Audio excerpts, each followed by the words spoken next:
Muy buenas noches, queridos amigos del Centro Cultural Babeque. Una vez más nos juntamos aquí para comentar una película en este espacio del Cineforum Babeque. En esta ocasión vamos a comentar el documental El Último Bosque. Este es un documental que presenta la vida de la comunidad indígena Yanomami en la selva amazónica. Un documental que ha sido bastante valorado, tiene premio del Festival de Berlín, tiene otro premio como documental. Así que vamos a ver qué opinamos todos sobre esta película del género documental que vamos a comentar ahora. Adelante, Lenin Paulino, bienvenido. Gracias, Cecil. Gracias por la introducción. Hoy estarán entrando estudiantes de la clase de cuarto de secundaria. Vamos a pedirle que identifiquen su contacto de manera que pueda servirnos para también control de su asistencia, saber quiénes están. Y esperamos que, al igual que nuestro público que siempre nos sigue, podamos interactuar y participar. Como tú decías, es un documental que tiene matices también de drama. No es un docudrama porque los actores son reales, aunque sí toca esa parte tan sensible de los temas de colonizaciones. Y qué bueno, y escogimos este documental para mostrar en esta curaduría con 3 películas lo que son las sobrevivencias de los grupos aborígenes, y sobre todo esta que es tan cercana a nosotros, cercana por el origen y la procedencia de los antecedentes de nuestros taínos, de los grupos que poblaron no solo la isla de Santo Domingo, sino también el resto del Caribe. El director Luis Bolognesi es un director, escritor, guionista y que ha dirigido un catálogo de cerca de 10 películas, algunas de temas reiterados como este de los Yanomami, que para mí es un testimonio vivo que sirve de referencia a las comunidades como la nuestra, que no tenemos grupos indígenas vivos, pero que sí está muy presente en nuestra cultura. Como estilamos hacer en este foro, vamos a compartir unas imágenes del tráiler para que puedan entonces refrescar algunas de las escenas, de los pasajes del paisaje tan exótico. Uri asing proke kum.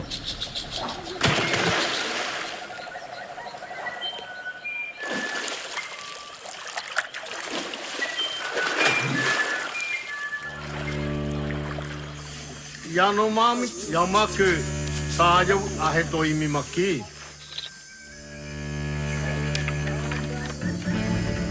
O meu povo não aceita mineração aqui. Mentiroso, ladrão,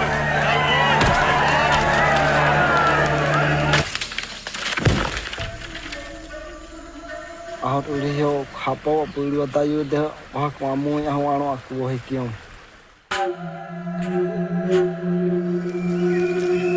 Napapana yamak mamuk taime. Yamak wai hini plaime.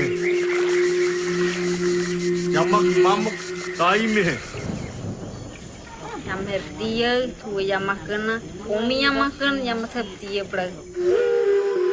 Yam era kupuna mati yam apa itu yam apa. Kawan nabo apa nak ya ibui.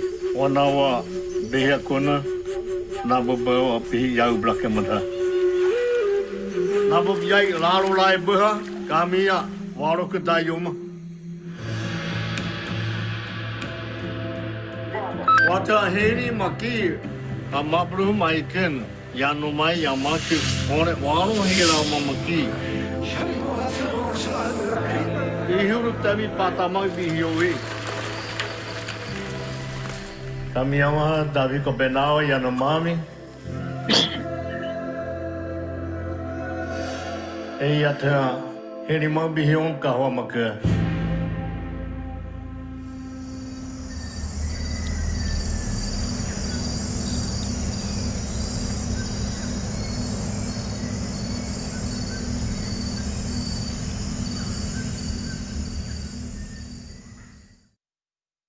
siempre decimos,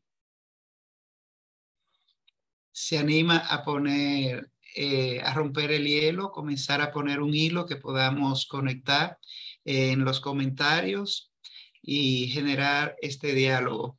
Es una película muy etnográfica, muy descriptiva, con una narrativa bien lineal. Sobre todo comienza con esa etapa que es tan presente a todos los grupos aborígenes, las creencias de cómo entendían ellos que surgieron las cosas, sobre todo los seres humanos. Así que vamos a ver quién se anima. Levanten su manita para ceder los puntos y que comencemos a debatir acá. Bien, Diamela, adelante, bienvenida.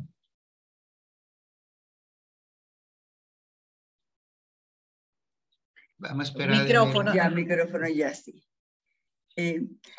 A mí me gustó mucho la historia, como la cuenta, como cuenta el origen, la leyenda de cómo era que los dos hermanos, lo hacen tan interesante que uno lo va siguiendo y uno sabe que es una leyenda y que el hermano y el otro hermano, el problema, la novia, todo eso. Pero es muy bien llevada y la actuación del que hace el papel de David es buenísima, buenísima. Ese señor me encantó.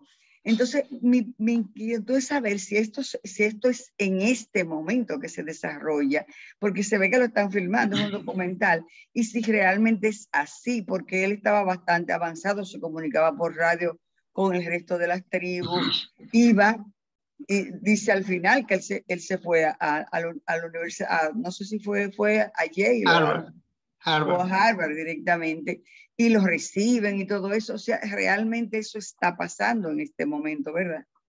Sí, la película, no registré el año, qué error tan grande, pero la película es reciente, vale decir que este grupo se mantuvo como una comunidad cerrada hasta el siglo XIX, o sea, incluso con otras tribus. Una explicación de los estudios de lingüística y de genética plantean que ellos son descendientes de un grupo que se mantuvo cerrado y sin contacto con otras comunidades. O sea, hablar de que en el siglo XIX es cuando comienzan a tener contacto con otras tribus y ya con esa colonización que inician los mismos gobiernos, sobre todo para comenzar algunos programas, los misioneros católicos, para los años 40, 60, 1960, 40, 1960. Le digo esto porque después de esto ha sido un contacto en todas las direcciones, incluyendo colonizaciones muy violentas, y la identificación que es el territorio de los Yanomami, una de las reservas de oro más grandes que existe en toda esa región. Realmente la película es del 2021. 21, sí. Pero que mi asunto era, la estaban filmando realmente. Algunas veces tú filmas muchos años atrás y luego que tú lanzas tu documental, o sea que, pero sí, me imagino que es algo reciente, porque por cómo él se dirigía y las cosas que pasaban. Y el que tú dices que hace el papel de David, él no es el papel, él es David. Él es David, sí, por eso decía que no es un docudrama.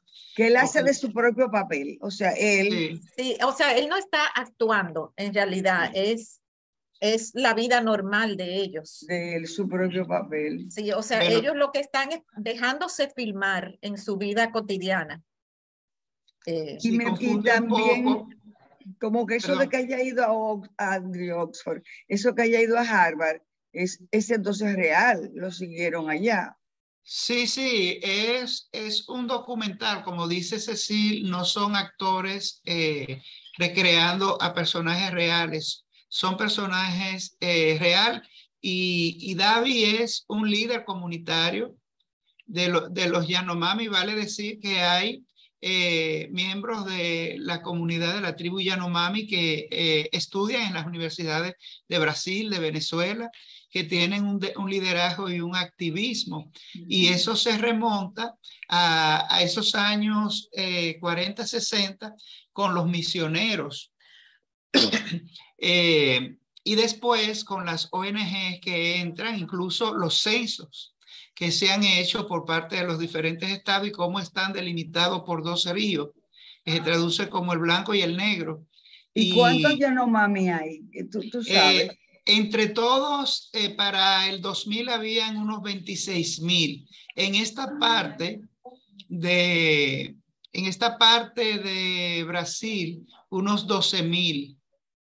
Aunque ellos se han disgregado, pero también en una comunidad que es pequeña ha habido grandes bajas, porque han existido masacres realmente que conmovieron al mundo. La última de los 90, la recuerdo, los titulares, la gran tristeza que generó, y vamos a ir hablando entonces del tema de los buscadores de oro, los garimpeiros, y cómo los gobiernos han permitido Pero él es un líder que está vivo y, sí. Y me encantaba cómo él trataba de disuadir al joven que se quería. Él decía, es que yo he ido, o sea, su experiencia que él había ido a trabajar a la civilización y cómo lo tratan, cómo lo discriminan, todo lo que realmente pasa. Entonces él lo expresa muy bien.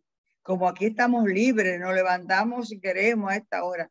Ahora, todo eso que ellos fumaban era droga y cosas, porque a cada rato estaban pasándose, en vez de la pipa de la paja, era de la nariz. Que son plantas alucinógenas que ellos sí, mucho. Bueno, como la cojoba acá, y miren que hay un método de inhalación. Bueno, vale decir que el referente, como para entender desde una comunidad viva, nuestros grupos taínos han sido los Yanomami. De hecho, en el Museo del Hombre, muchas de los objetos etnográficos, las cesterías, se trajeron de la selva amazónica, específicamente de los Yanomami. Y hay instituciones que se han dedicado a, por ejemplo, la Fundación Cisneros, a estudiar, a documentar los Yanomami, tienen la colección de objetos más grande que se conoce sobre. Y tenían una organización también de asociación, las mujeres, para no depender de los hombres. O sea que es de actualidad realmente. Así es, pero vamos a darle paso a Carla, que tiene hace un ratico la mano levantada. Adelante, Carla, por favor. Muchas gracias por la oportunidad para participar. Bueno, yo quería comentar que sí me parecía muy interesante la conversación sobre los Yanomamis y específicamente me interesó mucho cómo ellos describían la creación. Y a mí me pareció que aunque se diferenciaba bastante de lo que nosotros interpretamos como la creación, tiene algunas similitudes con la creación que se describe en el libro de Génesis, que existían 2 humanos que fueron creados por un Dios que al final se reprodujeron y de eso fue que nacimos nosotros. En realidad eso me pareció súper interesante y me gustaría compartir como esa reflexión. Muchas gracias. Gracias, Carla. Fíjate que la primera reproducción que ellos mencionan eran solo varones. Sí. Porque no había mujer. Hasta que no apareció la mujer que salió del fondo del agua, o sea, del fondo del lago, no pudieron reproducir mujeres. Entonces, fíjense cómo ellos van, uno y otro, van a buscar a la misma mujer al fondo del lago, bueno, no sé si en su mitología o si es en la realidad que había una mujer que le prestaba favores a todos, esa parte no la sé, pero es interesante para mí ver cómo ellos ya tienen un nivel, aunque ellos mantienen su forma de vida tradicional y ¿cómo se diría? Y rústica, ¿no? Sin embargo, se ve que ellos intercambian con el hombre blanco algunas cosas, y es, por ejemplo, las cestas, parece que la intercambian por arroz. Ellos no cultivan arroz. De hecho, yo creo que ellos no cultivan nada. Sí, son agricultores, son cazadores agricultores. Sí. Ajá. Y sin embargo, este documental nos deja ver bastante bien su forma de vida, la forma en que construyen, su mitología, su explicación del origen de las cosas, sus relaciones, cómo es cómo digamos su creencia Los adornos corporales. los adornos corporales, exacto. Incluso nos deja ver cómo para algunas cosas ellos han aceptado la modernidad, como por ejemplo la radio, para comunicarse. Bien, no quiero desaprovechar la intervención de Carla para puntualizar que hay otros referentes además del Génesis. En antropología se habla de la importancia de la incertidumbre. La incertidumbre, no saber, y eso también es muy de ciencia, no saber para tratar de entender las cosas. Y una pregunta que todos los grupos se han hecho, y por eso hay mucha relación, en cómo diferentes grupos, aún sin conocerse, han explicado el origen de las cosas. Pero una pregunta es la explicación que se le da a de dónde venimos, cuál es nuestro origen. Y dentro de ese de dónde venimos, siempre hay unas mitologías muy específicas para explicar de dónde provienen los niños. Miren que ellos decían que había una copulación en la zona de la rodilla y que solo daban niños, no niñas. Y la otra gran pregunta es, ¿de dónde vienen las mujeres? Y esto es importante para entender entonces lo que es la reproducción masiva. En los grupos indígenas siempre va a haber una pareja en todas las mitologías, hermanos, y a veces esos hermanos son gemelos. En nuestro caso, en la mitología taína descrita por Fray Ramón Pané, se habla de dos gemelos para explicar el origen del mar, por ejemplo. Dos gemelos traviesos que dejan caer un higuero del que sale agua y salen los mares, los océanos, los ríos, los lagos y todos los peces.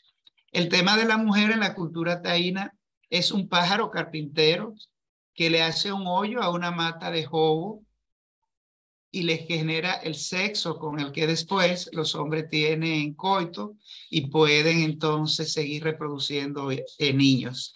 Lo importante es que los Yanomami, como otras culturas, también entran en esa necesidad de explicar la cosa y lo hacen muy poética. Todas estas mitologías, incluyendo las nuestras, son fascinantes, súper imaginativas, hasta con cierta lógica dentro de la mitología para explicar las cosas. Y respecto al tema de contacto, sí, como yo decía, incluso hay miembros Yanomami que estudian en las universidades. Es saber que es un grupo que ha sido estudiado por grandes antropólogos de todas las épocas y estas personas establecen contacto y se convierten en protectores de estos grupos y aprovechan espacios muy importantes para hacer denuncias y canalizar reclamos. Vamos a escuchar a Tamara para seguir tocando cosas muy importantes que pasan en la película. Adelante, Tamara. Gracias, buenas noches. Sí, muy interesante y sobre todo uno se admira, ¿verdad? Y sobre todo se sorprende de que todavía grupos así vivan de esta manera, porque ellos son nómadas. En realidad, ellos en los últimos tiempos es cuando han venido como a sentarse en algunos sitios que forman las casas, ¿verdad? De manera en círculo, más bien, donde vive toda una comunidad, todos unos grupos. De hecho, como tú dijiste, Lenín, son pocos, ¿verdad? Sin embargo, son subdivididos.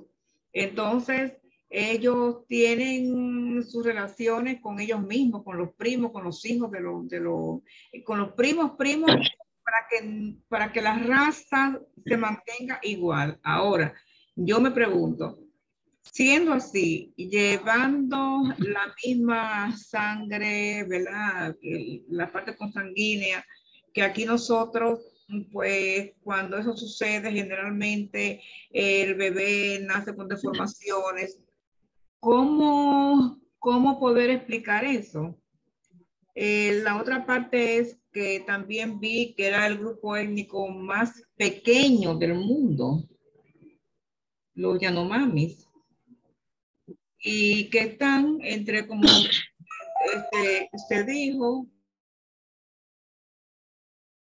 entre Venezuela y Brasil.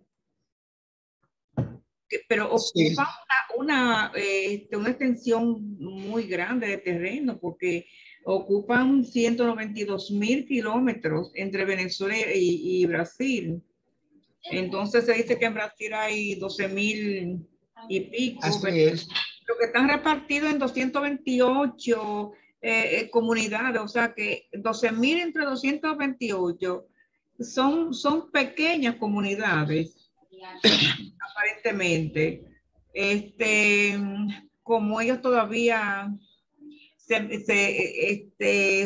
la forma de su vestimenta, la poca ropa que llevan, en fin, o sea que ellos viven como nada natural, de manera muy, muy natural.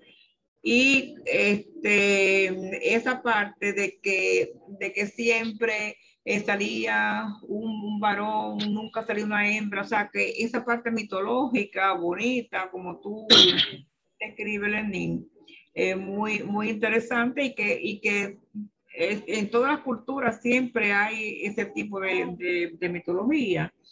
Así es. Mira, creo que fue el año pasado, o el antes pasado, no recuerdo bien, cuando Bolsonaro, él decidió que había que quemar parte de la selva porque había que sembrar. No sé si, digo, todos que recordamos esa parte, que aquello fue un fuego tremendo en esa selva, y el grito del mundo era que en realidad ese es el principal pulmón de la humanidad. Entonces, entre gobiernos como Bolsonaro, los buscadores de oro, en fin, que ellos están negados completamente a que se penetre en su hábitat. Es una lucha constante que se tiene. Y la verdad es que si nos extrapolamos acá también, por ejemplo, ahora, y desde hace un tiempo, con el tema que de San Juan de la Maguana, que si está el oro, que San Juan no quiere que esa parte sea canalizada, porque explotada, como quiera que sea, óyame, es el Granero del Sur, está el Yaque del Sur, que está Río San Juan, que está la agricultura, y esa gente no quiere. Sin embargo, ¿hasta dónde? Es como un tema de discusión, ¿verdad? Porque en un final, la riqueza, ¿dónde van? Entonces, cuando tú vienes a ver los pueblos, cómo se quedan, como está Bonao, por ejemplo, pelado completamente. Cotuí, con la gente, con los problemas de la piel, en fin. Entonces, ¿hasta dónde ese tipo de explotación beneficia que no sea a un grupo? Sí. Fíjate que ellos, en su simpleza, no están ajenos. Él les explica, él lo dice, el mercurio que nos envenena, por el oro, porque vienen a explotar el oro, nos envenenan. Y dice, menciona enfermedades por nombre. Dijo tuberculosis, dijo neumonía, y se presenta la foto de un niño con la piel toda como achicharrada. Sí. Incluso se dice que el COVID también, claro. El COVID entró a través de el la 19. Sí. Bueno, es interesante la parte didáctica de cómo él maneja y explica este tema del peligro de la intervención y de ese contacto no deseado, que siempre va a ser desequilibrado. Y Y él se lo explica desde la mitología, y es que ellos van a abrir la tierra y van a permitir que los espíritus, esos espíritus del mal que quedaron enterrados ahí, se liberan y van a traer las enfermedades, la muerte. No es que él no lo pueda explicar desde una perspectiva más contemporánea, es porque los otros no lo entenderían de otra manera. Y respecto a varios puntos interesantes que Tamara tocaba, es importante ver que para nosotros siempre vamos a tener una percepción desde nosotros como occidentales, que vivimos en ciudades y tenemos incluso unos cinturones de pobreza donde la gente vive hacinada.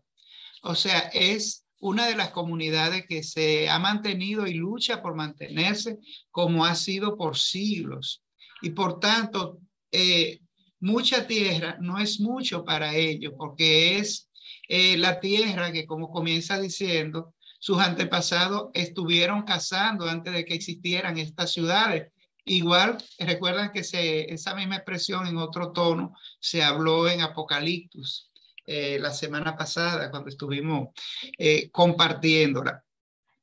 Ahora, qué bueno que tú mencionas el tema de los gobiernos, sobre todo el gobierno de Brasil y el gobierno de Venezuela, que permitieron, se hacían de la vista gorda primero con los garimpeiros. A nivel, y esto es un dato interesante, los garimpeiros crearon comunidades en la frontera de los territorios Yanomami. Incluso muchas mujeres que iban a Venezuela en la época del esplendor del petróleo, que iban a prostituirse de República Dominicana, emigraron cuando la cosa se puso difícil en Caracas a esos cinturones de los garimpeiros. Incluso yo entrevisté y trabajé a una mujer dominicana que enseñaba bachata allá y tenía un bar en esos campamentos de los garimpeiros. Y entonces los gobiernos lo permitieron a nivel que después abiertamente lo estimularon, y ellos fueron los responsables de matanzas numerosas que escandalizaron precisamente por la baja población que tienen. En los 80, la del 92 fue terrible, y más adelante han seguido sucediendo. Incluso los gobiernos trataron de falsear las evidencias de esta masacre, diciendo que habían sido enfrentamientos con otras tribus, que los Yanomami eran violentos, etc. Pero sí es algo que lo tiene muy, muy amenazado, y que solo cuentan con la solidaridad de ONGs, de investigadores y de grupos que están atentos, pulseando con los gobiernos. La otra parte, sí, estoy hablando mucho. ¿Alguien iba a hablar? ¿Iba a decir? No, yo iba a decir que en Venezuela aparentemente están protegidos, viven en áreas protegidas. No sé si no tanto, en Venezuela están más protegidos, ¿verdad? Que en Brasil, porque Brasil sabemos que ese desastre que hubo hace poco tiempo. Y Venezuela, por lo que se ve, también por el tema del turismo, pero que viven en áreas protegidas. Bueno, es que esto se supone es un área protegida, y no son los únicos. O sea, incluso en Panamá están los indígenas Mara, en Colombia todavía existen.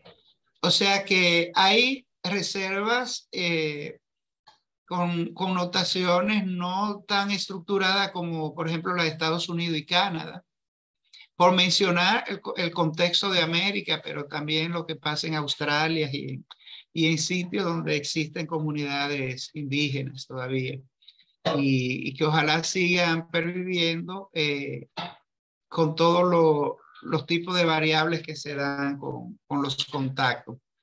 Ahora, respecto al tema que tú hablabas de las relaciones entre ellos, o sea, relaciones sexuales, todo grupo tiene muy claro quién es familia dentro de sus códigos, y a veces nosotros desde nuestra perspectiva nos resultan escandalizantes. Ahora, lo que sí está claro es que ellos tienen unos códigos para entender qué es un incesto.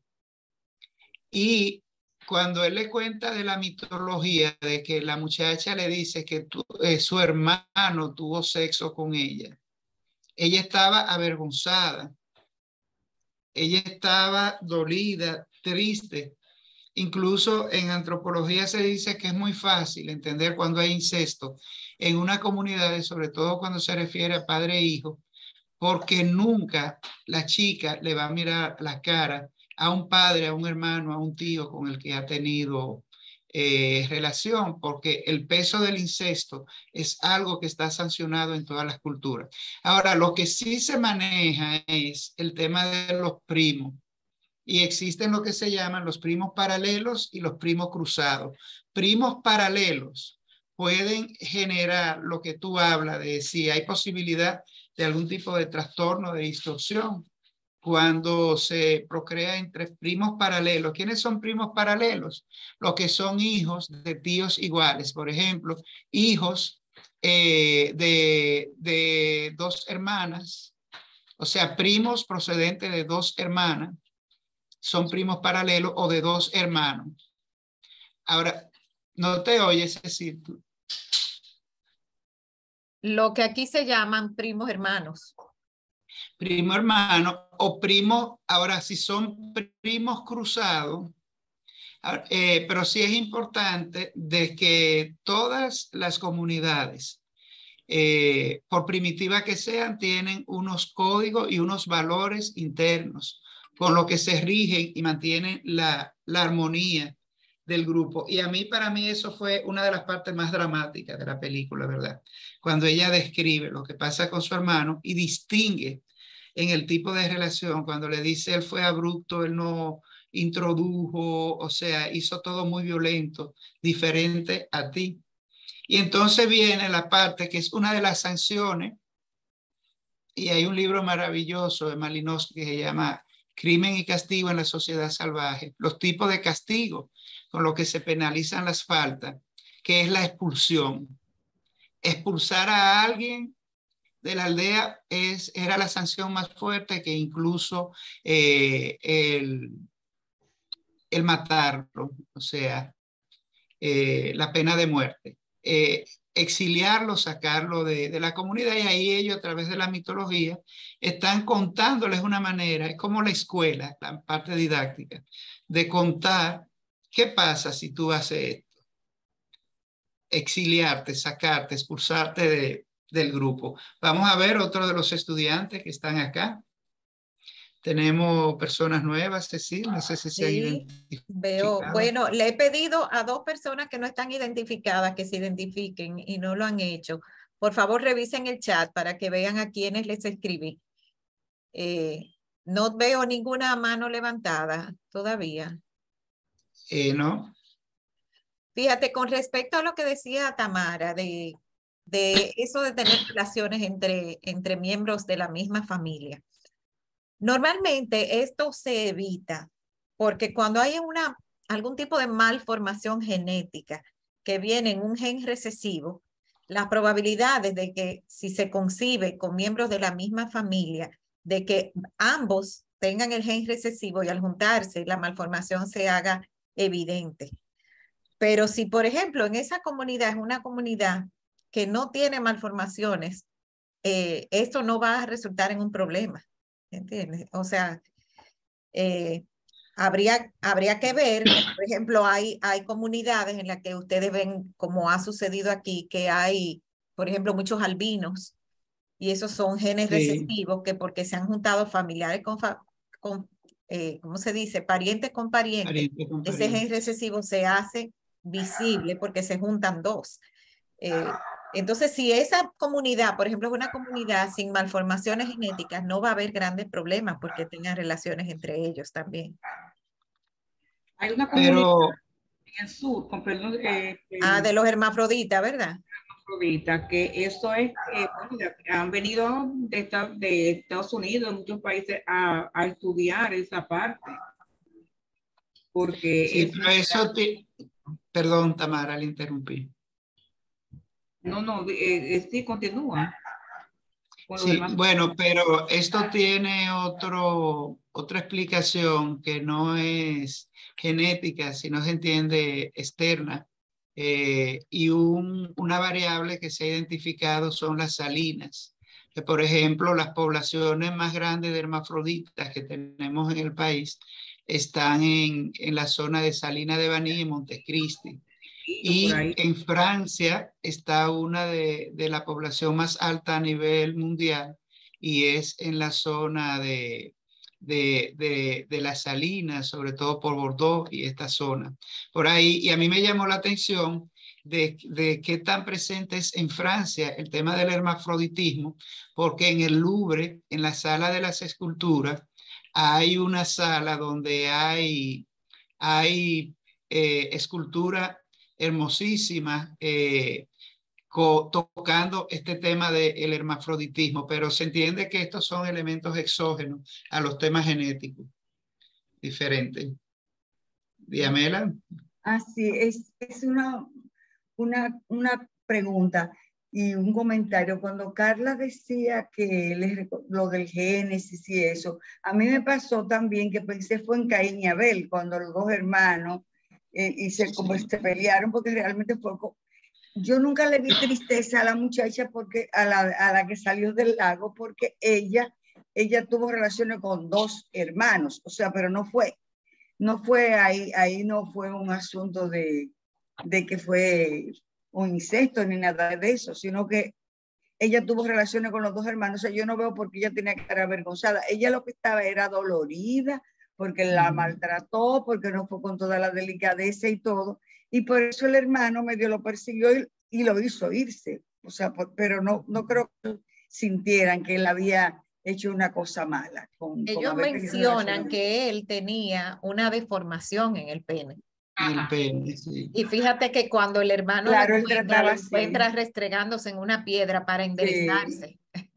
Sí, eso fue terrible. De todos modos, yo lo que sí pienso que lo que tú decías que eran primos hermanos, cuando son primos cruzados o paralelos. Yo no lo entendí muy bien porque yo pensaba que primos hermanos son simplemente hijos de una hermano, pero con otro señor o alguien, no de los paralelos. Yo entendí que tú decías que eran como que eran hermanos los dos y también los primos, los padres. Tú ves que esa era la que eran paralelas, es así. Porque los primos hermanos de aquí no son así.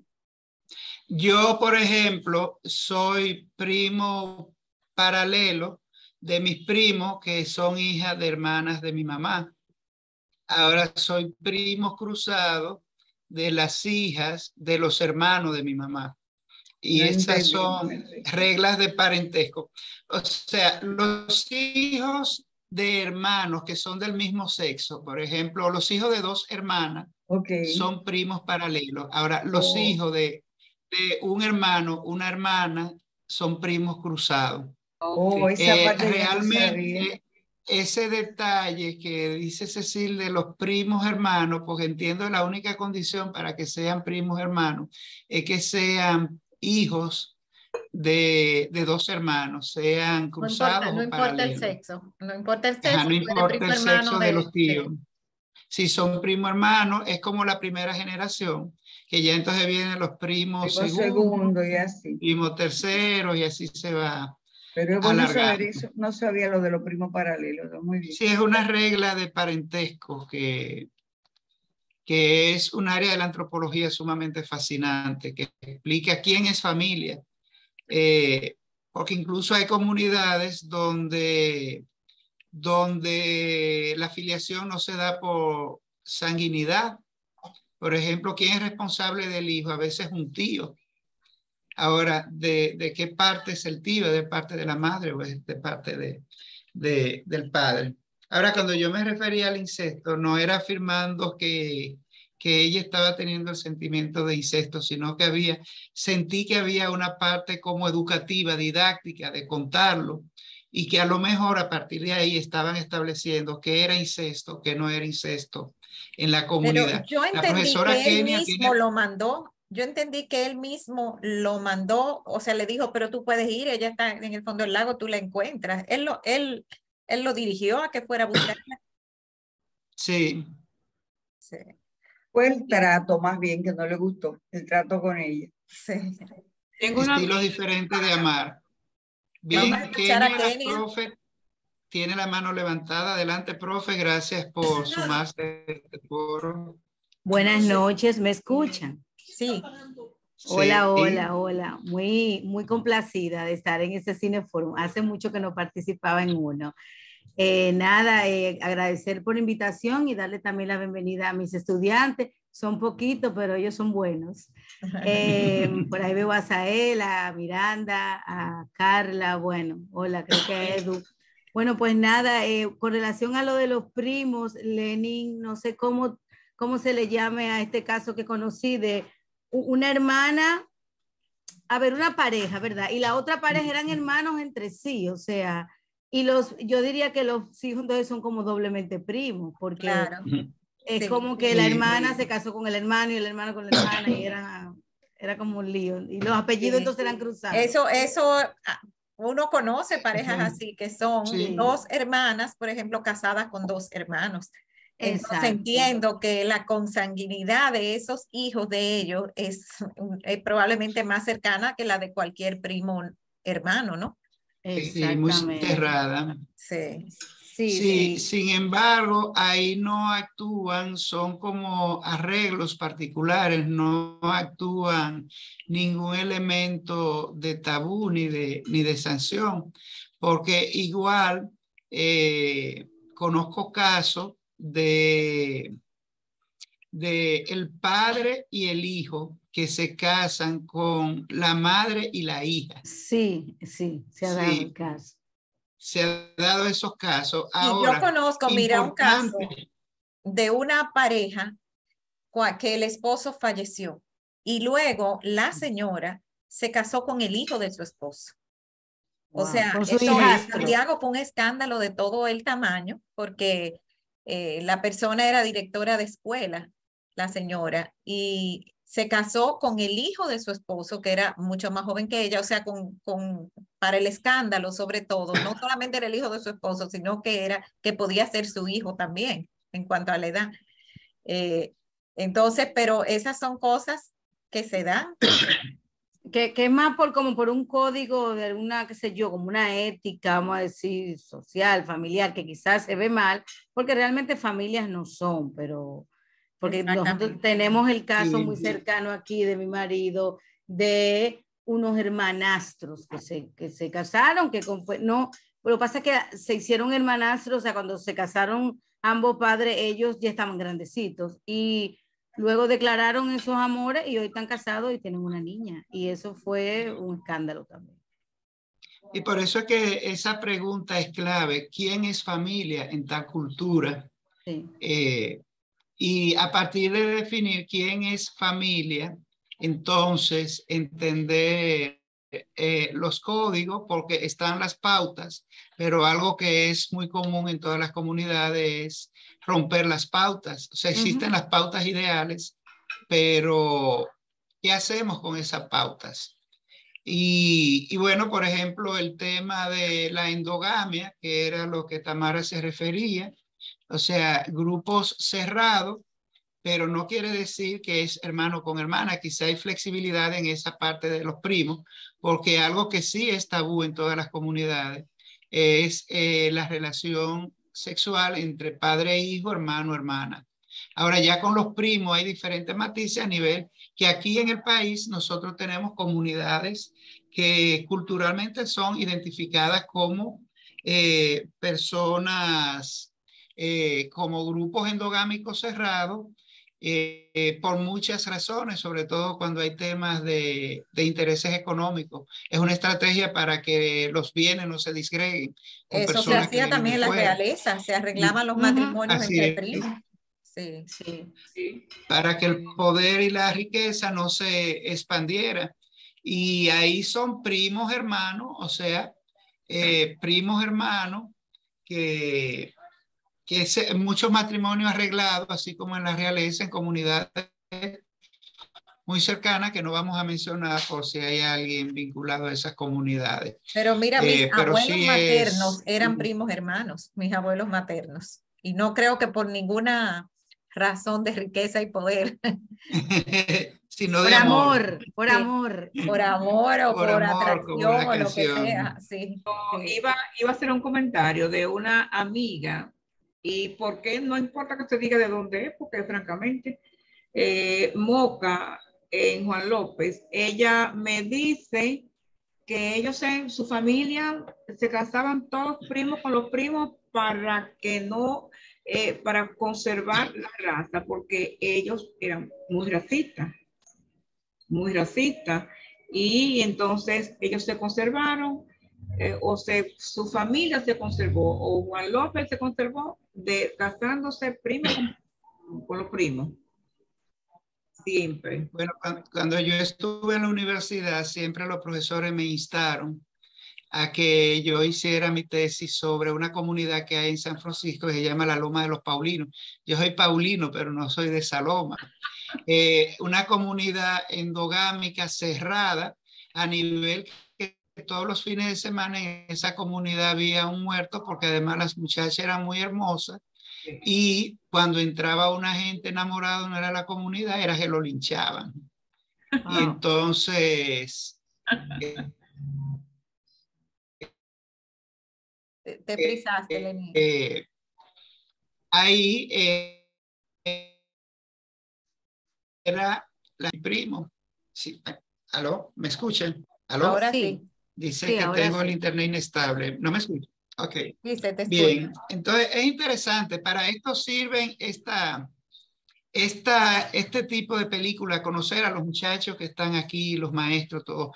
Entendernos desde la dinámica cultural de estos grupos que sobreviven, y fue el gran trabajo de la antropología, en la llamada antropología victoriana de principios del siglo XX, mediados del siglo XX, que todas estas expediciones que salían a conocer comunidades vivas, comunidades, grupos testimonios, como se le llama también, porque tienen nos permiten contrastar nuestras instituciones, la educación, la justicia, la salud, la política, en fin, el liderazgo entre las comunidades a través de ver estos grupos que tienen, como decía Tamara, unos estilos de vida. No voy a usar la palabra primitivo porque es un poco hasta peyorativo, sino su estadio de evolución por debajo de las llamadas civilizaciones,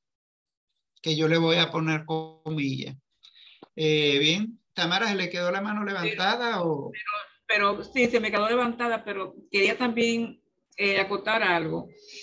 Ellos dicen que en eso hay un primitivismo, porque ellos en las obras fúnebres, cremar sus deudos, ¿verdad? Y esa ceniza, servirla como, o sea, ellos la ingerían. Entonces, eso es un primitivismo. Pero No eso sé. se ve en algún momento, yo no vi eso. Sí, pero en la historia de ellos, eso lo dice, que ellos manejan esa parte de cremar y entonces ingerir la ceniza de sus seres queridos. Eso parece información que Tamara consiguió, porque en la película no se ve eso. Sí. No, y yo no tengo la información. Sí, ellos creman sus muertos y esparcen la ceniza, es la información que yo manejaba, pero no tenía conocimiento de que la ingerían. Me quiero referir al tema de la parte artística. Vemos que hay dos tipos de tatuajes, unos tatuajes permanentes, así como unos tatuajes, una manera efímera de maquillar el cuerpo, sobre todo para mimetizarse con la naturaleza. Bueno, fue una de las acciones que emprendió el gobierno de Venezuela en un momento de una de las matanzas, que pintaron los muertos como para decir que ellos venían de un enfrentamiento, porque también en las batallas se pintan como una manera de camuflajearse con el paisaje. El otro tema son las deformaciones corporales, tanto de labios como de oreja, y algo que desde nuestra occidentalidad llama mucho la atención son los piercing extendidos de estas ramas que se introducen en la periferia de la boca, y las deformaciones de los labios.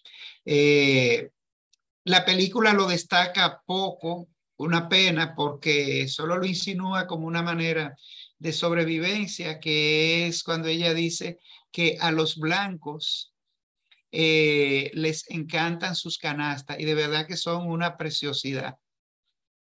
Hubiese sido interesante que incluso en el mismo ambiente, como parte de la parte escenográfica de las locaciones, se vieran más todo este aspecto, incluso las casas, que son casas de familias extendidas, y ahí es importante ver, vuelvo a la pregunta, ¿quién es familia? Lo que nos hace pensar que hay una relación entre primos sin que haya relación entre ellos. Ahora, ¿cómo se extiende? Con los hijos, igual, como sucede en los campos, donde un padre tenía un terreno e iba haciendo casitas según los hijos varones se casaban, porque las mujeres, las mujeres se iban a la patrilocalidad, al terreno del padre con el que se casaban, y la comunidad se ampliaba a partir de los hijos de los hombres. Entonces, las casas que no se vieron en detalle, cónicas al estilo de la choza de los taínos, pero mucho más grande, y rectangulares ya en otros sitios más lejos de donde ha sido siempre el centro de la comunidad, pero siempre grandes. Fíjate que cuando se ven las tomas con dron desde arriba o desde avión, no sé, tú ves como ese claro en el bosque donde está el poblado o la comunidad, porque ni siquiera llega a ser un pueblo, ¿no? La comunidad. Y está en forma circular, o sea, las casas están alrededor de, digamos, como de un área común, para ponerlo en términos modernos. Sí, un centro comunal donde están las pertenencias de los chamanes, y eso ha servido mucho de comparación con nuestros grupos aborígenes, no solo taínos. El caney, que era la casa rectangular del cacique, estaba en el centro, frente al batey, donde se hacía el areíto, el juego de la pelota, y ya alrededor de ellos estaban todas las pequeñas aldeas con los bohíos. Entonces, esa forma circular es muy importante y ha sido muy estudiada, incluso los movimientos en esa circularidad, que por lo general son en sentido de las agujas del reloj, lo que habla de unos movimientos naturales muy interesantes. Yo sí encontré que la escena de la parte alucinógena fue innecesariamente larga. Sí era interesante ver que ellos no se drogaban solos, se drogaban con ayuda. O sea, alguien les soplaba la droga para que la inhalaran a través de una especie de calimete, de flauta, de caña, exacto, de caña. Para mí, la parte que resume la película es la ponencia en Harvard de, ¿cómo se llama él? Que ya se me olvidó. David Koponawa. Ajá, de David. Cuando él dice... Entonces, sí, lo importante es que todos llevan el nombre Yanomami. Sí, todos son Yanomami. Y se entendía en su lenguaje cada vez que decían Yanomami. Sí. Y bueno, esto es un denominador que a mí me hace mucho sentido con el tema taíno. Nuestros indígenas no se llamaban taínos, Eso era una percepción moral cuando lo abordaban y ellos decían taíno como decir gente buena.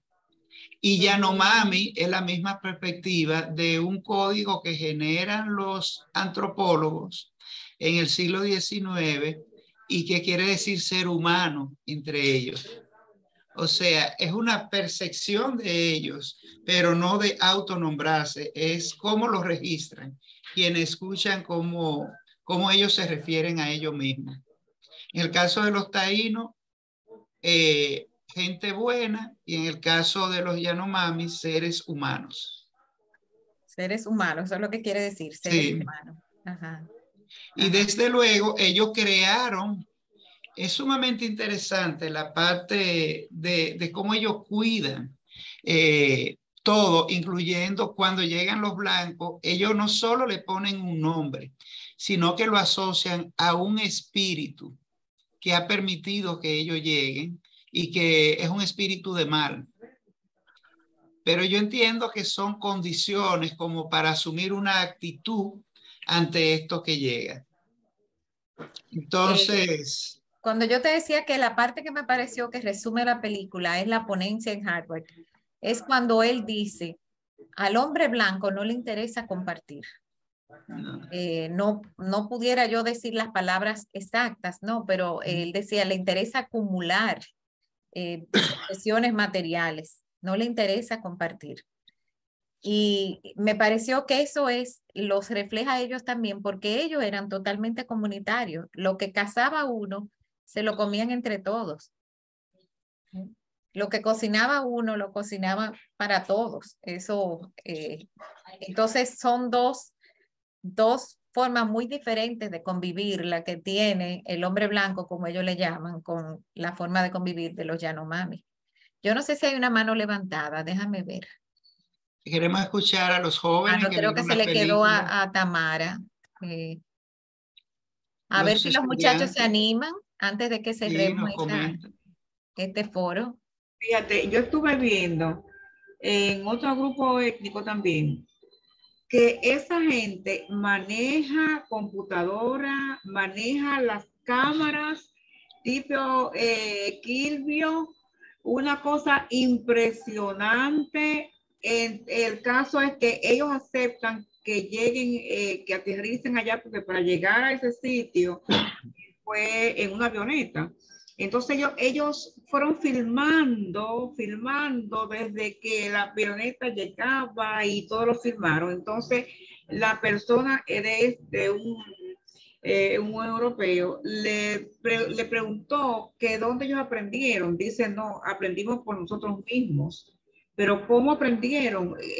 Ellos aprendieron manejando los equipos. Entonces ellos tienen toda su vivencia y toda su costumbre la tienen en la computadora, porque ellos dicen que es una forma de conservar también para las próximas generaciones todo lo que ellos son y que se siga. Pero son gente, como dijo Lenín ahorita, que tienen también las personas estudiando en las universidades, pero ellos aprendieron por ellos mismos a manejar la computadora, a manejar las cámaras, los niñitos con los celulares inteligentes. Óigame, que no se despegaban de esa persona que llegó y de todo lo que hacía. Una cosa impresionante. Bueno, estamos hablando de algo clave para esto, que es el cambio social y cultural. Una característica de la cultura es que se mueve, que se transforma y se hereda. Y dentro de la herencia están también esas transformaciones. Recordemos una película muy antropológica, la de Los dioses deben de estar locos, cómo le impacta a una comunidad que cae de una avioneta una botella de Coca-Cola y ellos comienzan a adorarla. ¿Recuerdan esa película? Y hay una caricatura que es clásica en los estudios de cambio social y cultural. Es una caricatura que muestra que están llegando los antropólogos a investigar y dice, y lo de las tribus dicen, escondan los televisores y las lavadoras, para que ellos se crean el cuento. Mira, la profesora Kenia tiene la mano levantada. Adelante, Kenia. Sí, que pensando en el tema, en los conceptos que tenemos que trabajar, los maestros IB, que aunque este año no estoy trabajando propiamente con un grupo IB, pero sí con un pre-IB, ¿verdad? Prepararlos para lo que se van a enfrentar y no para que se asusten, sino para que entiendan de qué va la cosa. Esta película la identifico como muy valiosa para poder trabajar conceptos como, bueno, el profe lo mencionaba ahora, cambio, que es un concepto que se trabaja en historia IB, continuidad, con cosas muy básicas como ver que todavía usan hamaca, ver que todavía la vida tribal, cómo eso continúa después de 500 años, todavía que un tema sea de preocupación, explotación minera del hombre blanco, o sea, que anden todavía semidesnudos, o sea, para los muchachos son elementos fáciles de identificar. Importancia, que para ellos es importante, y perspectiva, o sea, ver la historia contada como desde ellos, uno que está acostumbrado de este lado a manejar conceptos de familia, problemáticas sociales desde nuestro punto de vista, y escuchar al chamán contándolo en su lenguaje, contando su historia, eso también le puede ayudar a los muchachos a manejar el concepto de perspectiva. Así que de verdad que se le puede sacar demasiado provecho.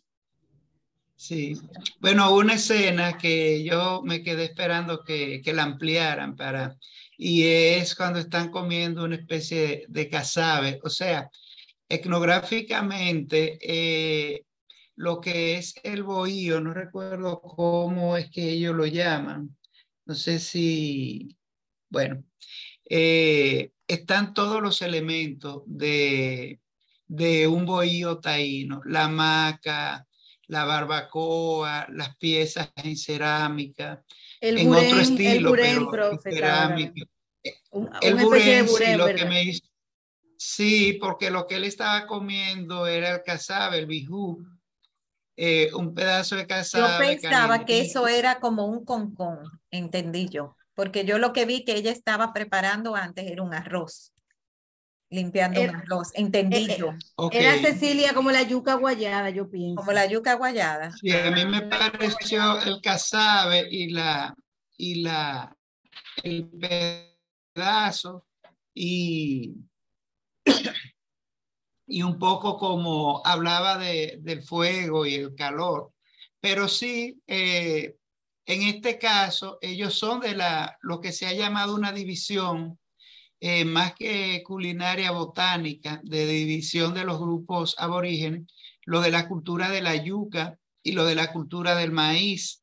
La semana pasada estábamos viendo los mayas, que son de la cultura del maíz, y hoy estábamos con los Yanomami, que son de la cultura de la yuca, todo lo de la parte de Sudamérica. Bueno, y si seguimos para abajo, lo de la cultura de la papa con los incas. Entonces, vemos que son grupos lingüísticos, grupos culturales que comparten tradiciones, forma de vida y de sobrevivencia. El arco, sumamente importante, que tenían el mismo tipo de arco que tenían nuestros aborígenes. Es un arco que se distingue por el tamaño. Si miramos lo de los indígenas norteamericanos, es un arco pequeño que no alcanza el medio cuerpo. En el cambio de estos arcos son arcos que en algunos casos superan el tamaño de la persona. ¿Qué fuerza tenía esa flecha cuando la sacaba? Sí. Así es. Bueno, señores, si no hay más que aportar, yo creo que podemos ir despidiendo este foro de hoy. Yo quiero que me den el chance de compartirle las actividades que nos quedan para la semana. Permítanme.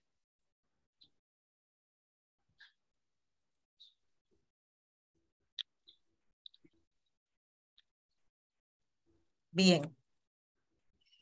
Mañana miércoles tenemos un viajecito virtual con el ingeniero Kilvio Cabral Achekar. Él esta vez, en esta ocasión, nos va a llevar a Irán.